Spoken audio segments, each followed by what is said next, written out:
ವೀಕ್ಷಕರೆಲ್ಲರಿಗೂ ದೈನಿಕ ರಾಶಿ ಫಲ ವಿಶೇಷ ಕಾರ್ಯಕ್ರಮಕ್ಕೆ ಸ್ವಾಗತ.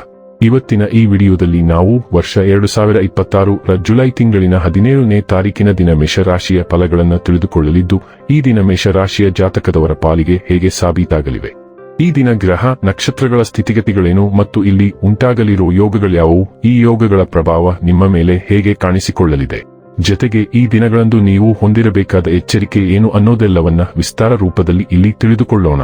ಮಾಹಿತಿ ತಿಳಿದುಕೊಳ್ಳುವುದಕ್ಕೂ ಮುನ್ನ ನಮ್ಮ ವಿನಂತಿ ಎಂದರೆ, ನೀವಿನ್ನೂ ನಮ್ಮ ಚಾನೆಲ್ ಸಬ್ಸ್ಕ್ರೈಬ್ ಮಾಡಿಲ್ಲವೆಂದರೆ ದಯವಿಟ್ಟು ಈಗಲೇ ನಮ್ಮ ಚಾನೆಲ್ ಅನ್ನ ಸಬ್ಸ್ಕ್ರೈಬ್ ಮಾಡಿ. ಹಾಗೆ ನಿರಂತರ ವಿಡಿಯೋ ಅಪ್ಡೇಟ್ಸ್ಗಳಿಗಾಗಿ ಪಕ್ಕದ ಬೆಲ್ ಐಕಾನ್ ಕ್ಲಿಕ್ ಮಾಡಿ. ವೀಕ್ಷಕರೇ, ಈ ದಿನವು ಶುಕ್ರವಾರದ ದಿನವಾಗಿರಲಿದ್ದೆ. ಈ ದಿನದ ಮೇಷರಾಶಿಯ ಫಲಗಳ ಕುರಿತು ನೋಡುವುದಾದರೆ, ನಿಮ್ಮ ಕಚೇರಿಯನ್ನು ಬೇಗನೆ ಬಿಡಲು ಮತ್ತು ನೀವು ನಿಜವಾಗಿಯೂ ಆನಂದಿಸುವುದನ್ನು ಮಾಡಲು ಪ್ರಯತ್ನಿಸಿ. ಜೀವನದ ಕೆಟ್ಟ ಕಾಲದಲ್ಲಿ ಹಣ ನಿಮ್ಮ ಕೆಲಸಕ್ಕೆ ಬರುತ್ತದೆ. ಆದ್ದರಿಂದ ಇಂದಿನಿಂದಲೇ ನಿಮ್ಮ ಹಣವನ್ನು ಸಂಗ್ರಹಿಸುವ ಬಗ್ಗೆ ಯೋಚಿಸಿ, ಇಲ್ಲದಿದ್ದರೆ ನೀವು ತೊಂದರೆಗೊಳಗಾಗಬಹುದು. ಮನೆಯ ವಿಷಯಗಳು ಮತ್ತು ಬಾಕಿ ಇರುವ ಗೃಹ ಕೃತ್ಯಗಳನ್ನು ಪೂರೈಸಲು ಒಂದು ಅನುಕೂಲಕರ ದಿನ. ನಿಮ್ಮ ಪ್ರೀತಿಯ ಕತೆ ಇಂದು ಒಂದು ಹೊಸ ತಿರುವು ತೆಗೆದುಕೊಳ್ಳಬಹುದು. ಇಂದು ನಿಮ್ಮ ಸಂಗಾತಿ ಮದುವೆಯ ಬಗ್ಗೆ ನಿಮ್ಮೊಂದಿಗೆ ಮಾತನಾಡಬಹುದು. ಅಂತಹ ಪರಿಸ್ಥಿತಿಯಲ್ಲಿ ಯಾವುದೇ ನಿರ್ಧಾರವನ್ನು ತೆಗೆದುಕೊಳ್ಳುವ ಮೊದಲು ನೀವು ಪರಿಗಣಿಸಬೇಕು. ಕೆಲಸದ ಒತ್ತಡ ಇನ್ನೂ ನಿಮ್ಮ ಮನಸ್ಸನ್ನು ಆವರಿಸುತ್ತದೆ ಹಾಗೂ ಇದು ಕುಟುಂಬ ಮತ್ತು ಸ್ನೇಹಿತರಿಗೆ ಯಾವುದೇ ಸಮಯವಿಲ್ಲದಂತೆ ಮಾಡುತ್ತದೆ. ಇಂದು ಈ ರಾಶಿಚಕ್ರದ ಕೆಲವು ವಿದ್ಯಾರ್ಥಿಗಳು ಲ್ಯಾಪ್ಟಾಪ್ ಅಥವಾ ಟಿವಿಯಲ್ಲಿ ಯಾವುದೇ ಚಲಚಿತ್ರವನ್ನು ನೋಡಿ ತನ್ನ ಅಮೂಲ್ಯ ಸಮಯವನ್ನು ವ್ಯರ್ಥ ಮಾಡಬಹುದು. ನಿಮ್ಮ ಸಂಗಾತಿಯನ್ನು ನಿಮ್ಮನ್ನು ಹೊಂದಿರಲು ಅದೃಷ್ಟ ಮಾಡಿದ್ದಾರೆಂದು ತೋರುತ್ತಿದೆ. ಇಂದು ಈ ಕ್ಷಣವನ್ನು ಅತ್ಯುತ್ತಮವಾಗಿ ಬಳಸಿಕೊಳ್ಳಿ. ಇಂದು ಭರವಸೆಯಿಂದ ಕೂಡಿರುತ್ತದೆ ಮತ್ತು ನಿಮ್ಮ ಮೋಡಿ ಎಲ್ಲರ ಗಮನವನ್ನು ಸೆಳೆಯುತ್ತದೆ. ಇಂದು ನೀವು ಏನೇ ಮಾಡಿದರೂ ಅದು ಯಶಸ್ವಿಯಾಗುವ ಸಾಧ್ಯತೆ ಹೆಚ್ಚು. ನೀವು ಸಾಕಷ್ಟು ಜನಪ್ರಿಯರು. ನೀವು ಸ್ಪಷ್ಟವಾಗಿ ಮಾತನಾಡುವವರು ಮತ್ತು ವಿನಯಶೀಲರು ಮತ್ತು ಈ ಗುಣಗಳು ನಿಮ್ಮನ್ನು ಇಂದು ಇರುವ ಸ್ಥಿತಿಗೆ ಎಳೆದಿವೆ. ಅಹಂ ಮತ್ತು ಕುತಂತ್ರಗಳು ನಿಮ್ಮ ದಾರಿಯಲ್ಲಿ ಬರಲು ಬಿಡದೆ ಹಾಗೇ ಇರಿ. ಆರೋಗ್ಯ ಮತ್ತು ಸ್ವಾಸ್ಥ್ಯ ಬಗ್ಗೆ ತಿಳಿದುಕೊಳ್ಳೋಣ. ಇಂದು ನೀವು ಕೆಲವು ಜೀರ್ಣಕಾರಿ ಸಮಸ್ಯೆಗಳು ಅಥವಾ ಹೊಟ್ಟೆಯ ಕಾಯಿಲೆಗಳನ್ನು ಅನುಭವಿಸಬಹುದು. ಆದ್ದರಿಂದ ನಿಮ್ಮ ವ್ಯವಸ್ಥೆಗೆ ಸಹಾಯ ಮಾಡಲು ಮೂತ್ರವರ್ಧಕ ಆಹಾರವನ್ನು ಸೇರಿಸುವುದನ್ನು ಪರಿಗಣಿಸಿ. ಆತಂಕ ಮತ್ತು ಹೆದರಿಕೆ ಕಾಣಿಸಿಕೊಳ್ಳಬಹುದು.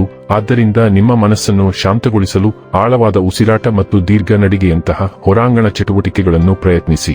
ಚೈತನ್ಯ ಹೆಚ್ಚಾಗುತ್ತದೆ, ದೈಹಿಕ ಆರೋಗ್ಯವನ್ನು ಬೆಂಬಲಿಸುತ್ತದೆ, ಆದರೆ ಆಕ್ರಮಣಶೀಲತೆಯ ಪ್ರವೃತ್ತಿ ಉದ್ಭವಿಸಬಹುದು.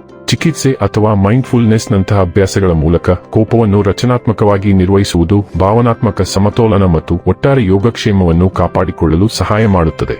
ಡೈಲಿ ಲವ್ ಮತ್ತು ರಿಲೇಶನ್ಶಿಪ್ ಬಗ್ಗೆ ತಿಳಿದುಕೊಳ್ಳೋಣ.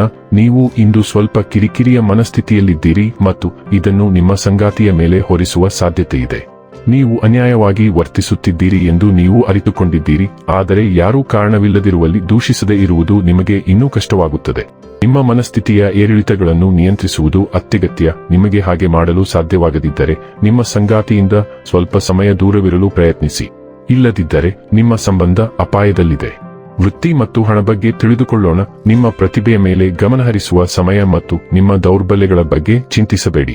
ಇದು ನಿಮಗೆ ವಿಜಯದ ಯುಗ.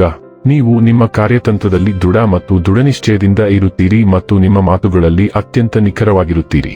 ಪೂರ್ವಜರ ಆಸ್ತಿಯಿಂದ ಅಥವಾ ನಿಮ್ಮ ಹಿಂದಿನ ಹೂಡಿಕೆಗಳಿಂದ ನೀವು ಕೆಲವು ಅನಿರೀಕ್ಷಿತ ಸಂಪತ್ತನ್ನು ಪಡೆಯಬಹುದು. ಆದರೆ ಹಣಕಾಸಿನ ವಹಿವಾಟಿನಲ್ಲಿ ಭಾಗಿಯಾಗಿರುವ ಯಾರನ್ನೂ ನಂಬದಂತೆ ಎಚ್ಚರವಹಿಸಿ. ಇನ್ನು ಕೊನೆಯದಾಗಿ ಈ ದಿನ ಮಾಡಿಕೊಳ್ಳಬೇಕಾದ ಉಪಾಯಗಳ ಕುರಿತು ನೋಡುವುದಾದರೆ, ತಮ್ಮ ಮನೆಯಲ್ಲಿ ತಮ್ಮ ಇಷ್ಟ ದೇವರ ವಿಗ್ರಹವನ್ನು ಸ್ಥಾಪಿಸಿ ಪ್ರತಿದಿನ ನಿಯಮಿತವಾಗಿ ಅವರನ್ನು ಪೂಜಿಸುವುದರಿಂದ ಹಣಕಾಸು ಹೆಚ್ಚಾಗುತ್ತದೆ. ವೀಕ್ಷಕರೇ, ಇದಾಗಿತ್ತು ಮೇಷರಾಶಿಯ ಜಾತಕದವರ ದೈನಿಕ ರಾಶಿ ಫಲದ ಮಾಹಿತಿ ಇಷ್ಟವಾದರೆ ವಿಡಿಯೋವನ್ನು ಲೈಕ್ ಮತ್ತು ಶೇರ್ ಮಾಡಿ. ಹಾಗೆ ಚಾನೆಲ್ ಸಬ್ಸ್ಕ್ರೈಬ್ ಮಾಡುವುದರ ಜೊತೆಗೆ ನಿರಂತರ ವಿಡಿಯೋ ಅಪ್ಡೇಟ್ಸ್ಗಳಿಗಾಗಿ ಪಕ್ಕದ ಬೆಲ್ ಐಕಾನ್ ಕ್ಲಿಕ್ ಮಾಡಿ.